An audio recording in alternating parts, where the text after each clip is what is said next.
Jokowi, ingat anakmu terkait KKN, terlibat KKN itu diusut ya.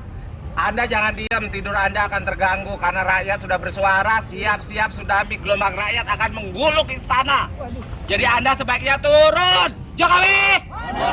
Jokowi! Jokowi! Tuh dengar tuh Jokowi, Anda suruh mundur.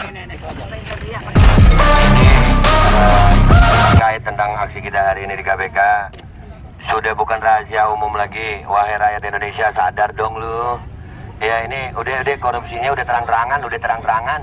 Mereka udah mengaku ngatur harga minyak aja nggak bisa. HET itu dicabut lalu minyak langsung banyak dengan harga 2 kali lipat. Dan ini terang-terangan untuk merugikan rakyat.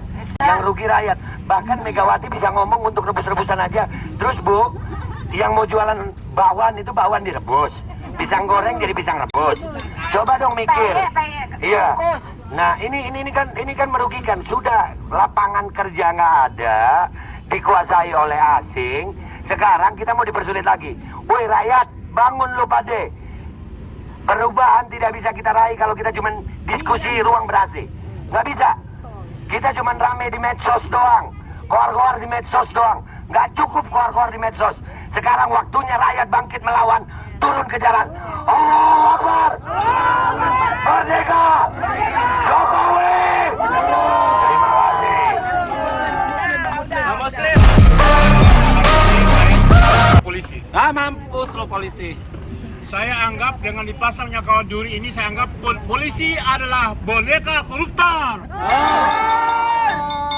Polisi ini bukan boneka koruptor. Polisi harus ikut menumpas koruptor. Dibayar berapa oleh koruptor? Wani piro sehingga pasang kawat berduri menghalangi mak-mak, mahasiswa, buruh mendekati gedung KPK. Juga petani, itu loh. Jadi saya minta klarifikasi dari Kepolisian Republik Indonesia. Saudara Kapolri Firly Bahuri, Saudara Kapolri Sigit Prasetyo, tolong jawab kenapa hari ini Kepolisian Republik Indonesia yang bertugas di lingkungan KPK memasang kawat berduri kepada dan dari tambang kepada para mahasiswa, buruh dan mak-mak yang menyampaikan aspirasi untuk anti korupsi. Jika tidak, berarti saya anggap bahwa koruptor telah menguasai Kepolisian Republik Indonesia. Maka, oleh sebab itu ini adalah kegagalan. Maka kita nyatakan hari ini, Firly mundur. Maka, Sigit Prasetyo mundur. Allahu Akbar. Bang Niko, bagaimana tanggapannya ini tentang minyak goreng yang langka sekarang ini? Terima kasih Bang, pertanyaannya sangat menarik dan kita di sini mencoba berpikir sehat. Ada sekitar 16 juta hektar kebun kelapa sawit. Itu belum lagi ditambah dengan kopra. Nah, negeri kita penghasil CPO terbesar di dunia. Tapi sialnya lagi kita langka minyak goreng, kesulitan nyari minyak goreng. Nah, bahkan lebih parahnya lagi, emak-emak kita terpaksa harus ngantri minyak goreng. Bahkan ada yang kehilangan nyawa gara-gara ngantri minyak goreng. Ini kan ada apa di sini? Dengan minyak goreng kita terpaksa harus ngantri. Padahal kita tahu pemerintah kita memiliki yang namanya PTPN. PTPN itu ada perkebunan sawitnya. Nah, tapi kita harus langka dan harga minyak goreng itu diatur oleh kartel. Pemerintah kita kalah dengan kartel. Padahal sekitar 1 minggu yang lalu itu di Sumatera Utara sudah ketangkap 1 juta liter ditimbun. Nah, pertanyaannya, apakah ini dilanjutkan dengan proses hukum? Sampai saat ini kita belum melihat siapa tersangkanya. Sampai saat ini juga kita tidak melihat perusahaan mana yang terlibat dan diberhentikan, diperiksa. Ini kan ada keanehan namanya. Ini ada keganjilan namanya. Dan lebih sial lagi kita punya menteri yang gua rasa tololnya nggak ketolong. Malah mengatakan meminta maaf kalah dengan kartel. Hanya cukup kata maaf. Hello menteri, Lu pakai otak, kalau nggak mampu jadi menteri mundur. Masa ngurus minyak goreng aja nggak mampu? Lu padahal ngurus minyak goreng itu sangat gampang. Tinggal panggil nih mafia-mafianya, pengusaha-pengusahanya, pengusaha yang punya perkebunan sawit skala besar. Panggil dan perintahkan mereka. Kalau nggak bisa tutup minyak goreng, harga jatuh lebih murah, maka hentikan ekspor. Baik itu CPO, baik itu minyak goreng. Penuhi dulu kebutuhan nasional. Baru bicara ekspor.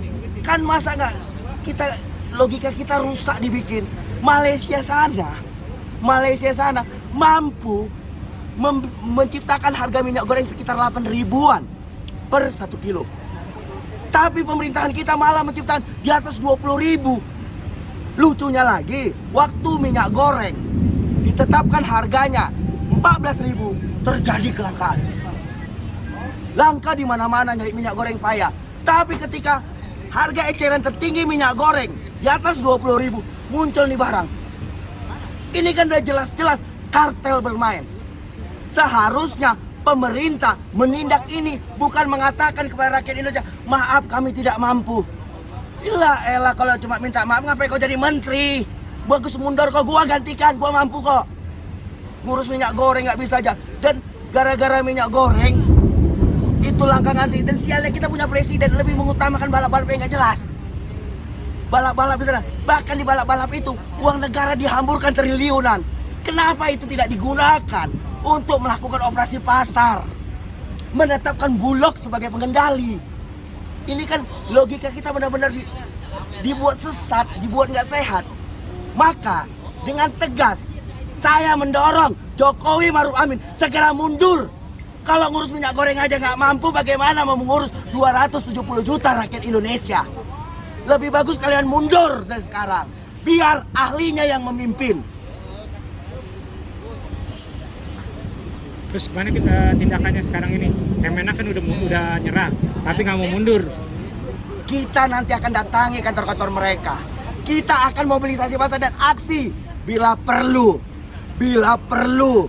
Ketika parlemen rakyat diam, maka parlemen jalanan akan bertindak. Bila perlu, kita buat kemah kebangsaan di gedung DPR, MPR, DPD. Itu yang harus kita gorong sebagai rakyat Indonesia. Jangan cuma Jokowi nghabiskan uang negara untuk kemah di hutan, di KN sana. Yang jelas-jelas gak ada gunanya saat ini. Saat ini ada yang digunakan, yang diperlukan rakyat itu stabilitas harga. Turunkan harga-harga kebutuhan pokok. Itu yang dibutuhkan bangsa ini. Bukan kemah-kemahan menghabiskan uang negara. Terus balap-balapan yang gak jelas itu. Berpikir cerdas dong. Terus untuk rakyat nih abang apa yang abang mau himbau? Saya menghimbau kepada seluruh rakyat Indonesia. Siapapun kamu, dimanapun kamu, sudah saatnya kembali ke jalan. Segera turun ke jalan. Datangi itu gedung-gedung rakyat. Datangi itu istana negara. Datangi itu gedung-gedung dewan. Kesanalah kita berbicara untuk mendorong kedaulatan bangsa ini. Hentikan perampokan rakyat atas nama pandemik. Hentikan perampokan rakyat atas nama apapun. Lawan kartel, lawan oligarki. Saatnya rakyat harus berdaulat. Hari ini mandek.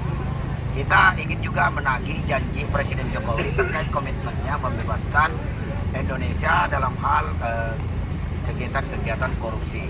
Sekaligus juga menuntut kepada Presiden Jokowi atas komitmen janji kampanyenya yang siap memberantas kasus korupsi.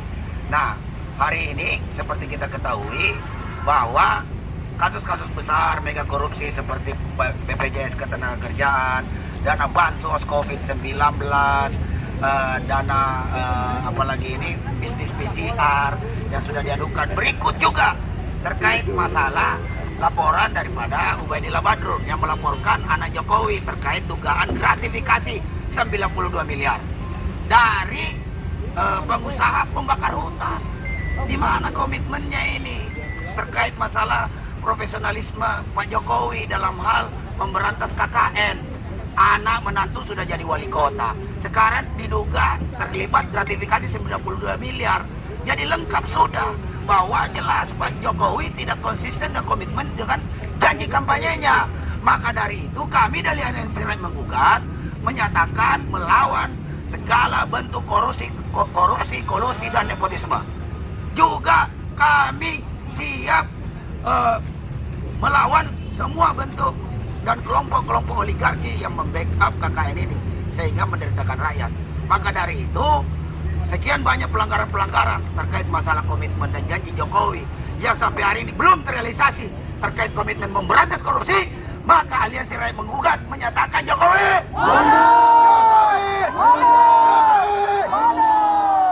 demikian dari saya, mungkin ada yang lain.